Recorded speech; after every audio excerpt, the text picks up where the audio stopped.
में उपस्थित साथी, पहले आप सबों को जो निर्वाचित हुए हैं, जो यहाँ उपस्थित हैं और जो नहीं आ पाए, जो रास्ते में हैं, सबों को मैं बहुत बहुत शुभकामनाएं देना चाहता हूँ। और जो अभी निवर्तमान हुए हैं उन्हें भी बहुत बहुत धन्यवाद, बहुत सारे बधाइयाँ।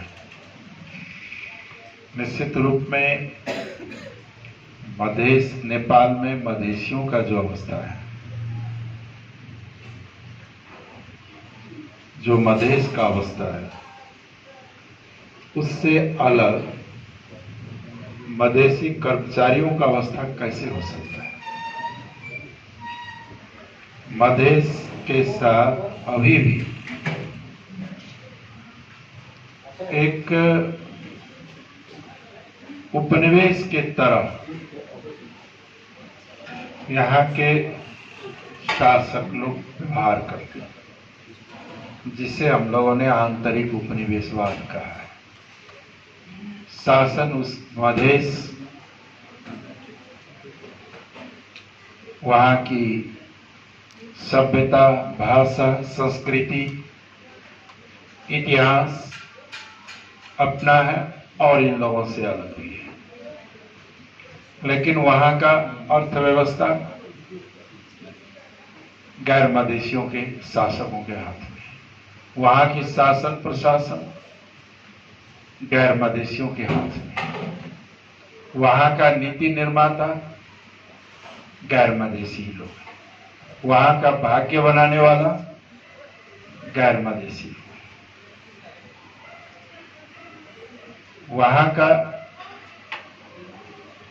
सारा नियंत्रण दूसरे के हाथ में। केवल आर्थिक दोहन और शासन निरंतर चला रहा है। मधेश आंदोलन इसी को खत्म करने के लिए हुआ। खत्म तो पूरी तरह नहीं हुई, लेकिन कमजोर हुआ है। राजनीतिक स्तर पर मधेशियों का प्रतिनिधित्व बढ़ा है।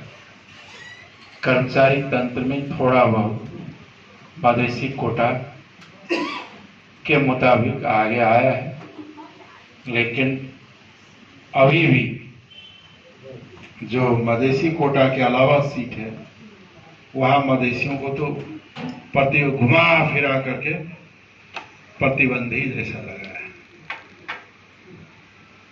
और इस तरह की प्रणाली है। संघीयता, सुशासन और स्वायत्ता अधिकार का आधार उसका संघीयता का आधार है। लेकिन प्रदेश का संरचना गलत है, जो मधेश को टुकड़े टुकड़े किया है। वहां स्वायत्ता और सुशासन का नामो निशान नहीं है। तो फिर यह संघीयता अत्यंत कमजोर नाम मात्र का संघीयता है। संघीयता वाले देशों में देखेंगे तो वहां प्रदेश में स्वशासन यानी स्वायत्तता होती है और केंद्र में साझेदारी होती है। प्रदेश में स्वायत्ता को तो नाम निशानों नहीं है और केंद्र में साझेदारी थोड़ी बहुत है। ये अवस्था को जब तक हम बदलेंगे नहीं, जब तक इस परिस्थितियों को खत्म नहीं किया जाएगा, तब तक तो यही रोना धोना तो होता ही रहेगा। इसलिए अब भी हमें इन अवस्थाओं को खत्म करने के लिए जब अधिकार संपन्न होंगे, तभी जाकर के बराबरी का दर्जा व्यवहार ये लोग करेगा और बराबरी का दर्जा देगा। अगर हम नहीं लड़ सके, अपने जगह पर अपना सुशासन, अपने अधिकार अपना प्रतिनिधित्व नहीं पा सके, स्थापित नहीं कर सके, तो दूसरा तो शासित न समझेगा। शासित को थोड़ी कोई बराबर का दर्जा देता है, ये नहीं देता है। हाँ, कुछ लोग मधेश में उन लोगों को पीछे लग करके थोड़ा खा पी लेते हैं, उनको चिंता अलग होगी। भारत में भी होता था। भारत में जब स्वतंत्र हो रहा था तो उस अंग्रेज के जमाने में भी बहुत राजे महाराजे थे जो भारतीय थे, जिनको अंग्रेजों ने खाने पीने ऐश मौज करने की पूरी व्यवस्था कर दिया था। राजे महाराजाओं को, और उनके दिमाग में यह था कि अंग्रेजी है इसलिए ये मिल रहा है। जब भारत की स्वतंत्रता की डेट तय हुई, वो 1 साल पहले हो गया, 1948 में करने का तय था, लेकिन 1 साल पहले हुई, तो कई महाराजा रोने लगे। कई महाराजा रोने लगे, चला जाएगा, इसी के साथ तो मौज मस्तियां होती थी, अब ये चला जाएगा तो कहां से मिलेगा। कुछ तो इस तरह का भी थे। नेपाल देश में यही हाल है। कुछ कांग्रेस कम्युनिस्ट के मधेसी नेता लोग ये सोचते हैं कि ये मालिक है तो ही हमको मिल रहा है, भले दासत्व का जीवन ही क्यों ना हो। तो उनके दिमाग से ये चिंतन को खत्म करना होगा। हमारा हक क्या है, हमारी अधिकार क्या है, मधेश कहां है, हम कहां हैं, शोषित पीड़ित की मुक्ति कहां है। जब तक वो लोग सोचेंगे नहीं तो कैसे होगा। तो एक और इस तरह के भी लोग हैं। तो इसलिए क्या है कि मधेश आंदोलन निरंतर प्रक्रिया है।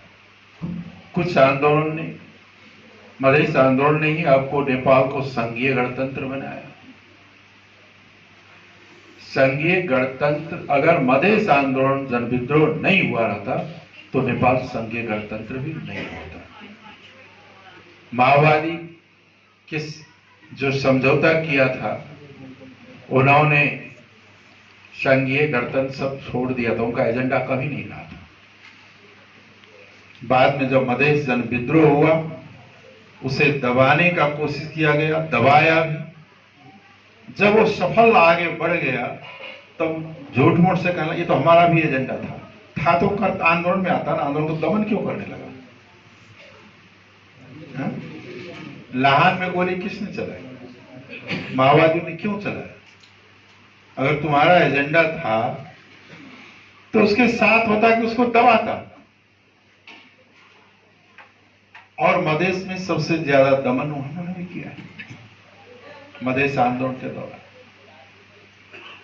तो कहने का तात्पर्य यह है कि ये कांग्रेस कम्युनिस्ट, जब तक कांग्रेस कम्युनिस्ट या कोई इस तरह का शक्ति, गैर मधेसी ताकतें मधेसियों को ये जब तक दिमाग में है कि भाई यही हमारा भविष्य है, यही हमें मुक्ति दिलाएगा, यही हमारा भविष्य का निर्धारक रहेगा, तब तक वो दासत्व का जीवन ही भोगेगा। भले ही थोड़ी वो चॉकलेट मिल जाए, उससे ज्यादा होने वाला नहीं है। तो इसलिए क्या है कि आने वाला दिन में फिर से यूनाइट होके लड़ना पड़ेगा। दूसरी खैर एक और भी समस्या क्या है मधेश में है, मधेश की पार्टी, आप लोग कहते हैं हम लोग भी इस चिंता से हैं, तो ढूंढ रहे हैं क्या कारण है। आज से करीब करीब 70 वर्ष पहले, शायद 2012 साल के आसपास तराई कांग्रेस बनी थी, पार्टी, राजनीतिक पार्टी।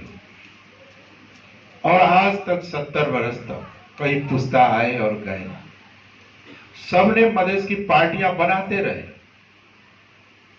70 वर्ष से पार्टी बनाते रहे, जहां से बनाए फिर लौट के वहीं आ जाए, फिर खत्म बर्बाद हुआ, फिर बनाया, फिर बिगड़ा, फिर बनाया। बनाते और बिगड़ते, जहां से शुरू करते फिर लौट के वहां आ जाते, और बिखरते बनाते बिगड़ते में ही 70 साल मधेश की राजनीति का गुजरा है।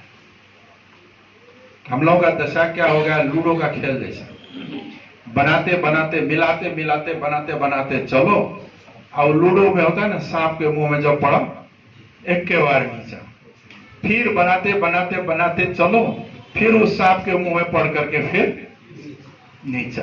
यही हालत मधेश की पार्टियों का है। आज सब दिन पार्टी बना रहे हैं 70 वर्ष, लेकिन आज तक एक पार्टी भी नहीं बना पाए।